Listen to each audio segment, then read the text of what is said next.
Okay, we're starting off the day with a hike, getting out about 9:30.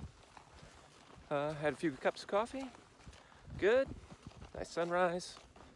So we're gonna go up Bullwhacker Creek. Try to get to the top of that drainage and see if we can drop into its neighbor, which I have no idea the name of that drainage.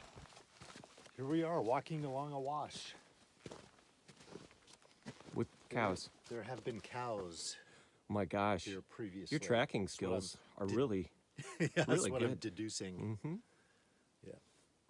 Yeah.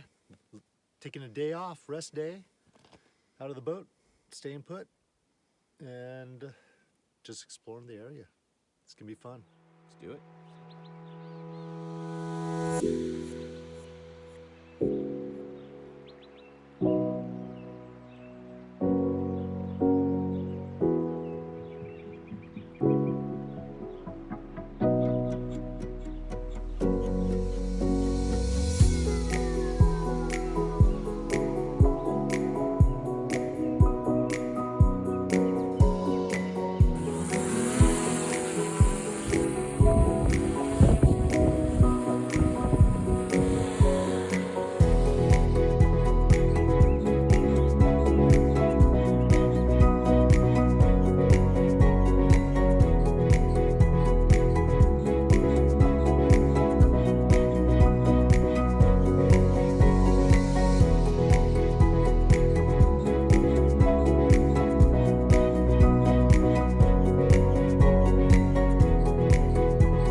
What a day. What a day. And there's a drainage kind of back up this way that we explored. If we wanted to, we could have gone up there like 15 miles or so, according to the map, it's a really cool place. Yeah, so this is Gist Bottom, and so we hiked up Bullwhacker Creek. But yeah, it's a pretty nice campsite. We've had some neighbors, which we met, and were very pleasant, very nice people. And maybe in the future we can do a little trip with them. So we'll see. They're from Texas. They do like the Colorado River and those various drainages, which I've always been interested in seeing around Big Bend and such. So we'll see what happens. Yeah, we had a great morning hike. Got up into Bullwhacker Creek drainage, and we saw no animal activity whatsoever outside of like tracks and poops. There were like 3 birds and I think 6 grasshoppers up there. It was so quiet up there. It was really unusual, but it was very beautiful.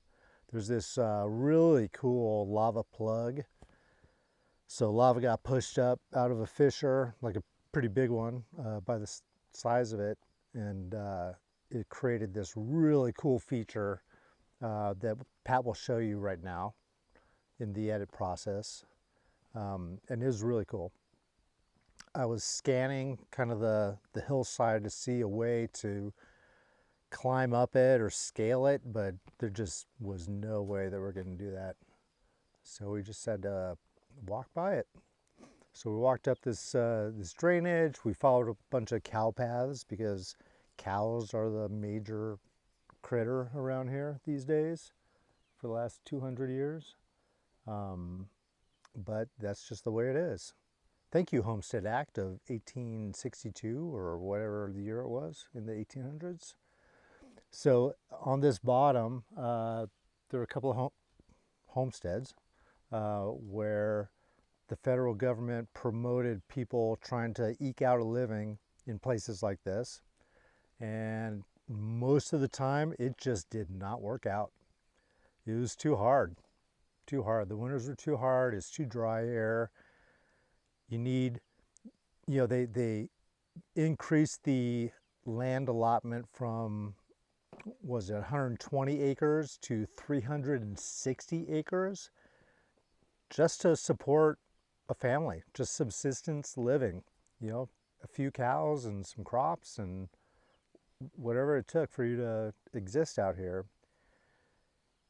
Most of the time it just was not enough. So that's why people abandon these sites. They're just out here for a few years. They build a building,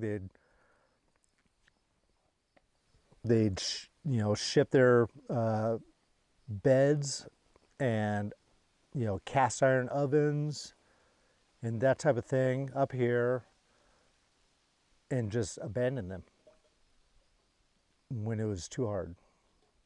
Which, yeah, I mean, you can't blame them, but maybe there should have been an exit strategy involved or planned, but there just wasn't. So they just left their shit. And that's what we see here today. Other than that, it's a really beautiful place. I'm really glad that we're here down in what they call the Badlands section. Nothing bad about it. It is beautiful. As Greg said, we're here at Gist Ranch, Gist Bottom. Wonderful place. Hiked over this morning and saw Irwin Homestead. He was a solitude fellow who kept a gun under his pillow and left home from Texas when he was 11 years old. Made a couple cattle drives from Texas to Montana, and then finally decided to stay here in Montana. And he made a go of it, like Greg was telling you about with the Homestead Act. And he ended up amassing a herd of horses. This field was his alfalfa field. Fantastic hike this morning. Went out up the river bottom of Bullwhacker Creek and just kind of followed geology up. Yeah, it was just a good to get out of the canoes. I mean, obviously canoes why we're here, but you know, after a couple 8-9 hour days in a row of just in a canoe, it's nice to stretch the legs. So then we ran into our camp mates, Chris, Julie, Shelly, and Robert. Robert doesn't like to keep his clothes on much. They seem like good people. Like we lucked out because we could have done worse. And they probably really couldn't have done any worse than what they got with us. So, yeah, so we're just kind of wrapping up day six. We don't know. It's, what day is it? I think 6. What day is it? 6, Friday. Friday. So it's Friday, TGIF to you. And yeah, so we're just going to sleep once again near Cottonwoods for me, under Cottonwoods for Greg. And fingers crossed a windstorm comes through and Greg receives the Widowmaker. The sweet release, Greg. The sweet release. So we're going to go up for an evening hike here. Come along.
Make plans to go float the Rio Grande.